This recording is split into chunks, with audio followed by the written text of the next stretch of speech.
ప్రభు స్తోత్రములు. చాలామంది చేయని తప్పుకు, అనని మాటలకు నిందలపడుతూ అవమానమును తట్టుకోలేక చాలామంది సిగ్గుపడుతూ నలిగిపోతూ ఉంటారు.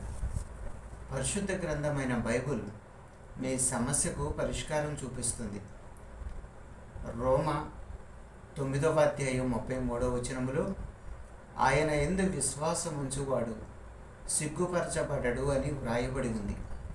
యేసయ్యనందు ఎవరైతే విశ్వాసం ఉంచుతారో వారు ఏమాత్రము సిగ్గుపడరు, నిరాశకు గురికారు.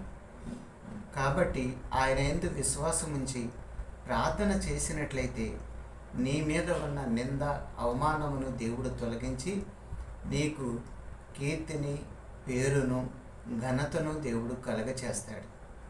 ప్రైజ్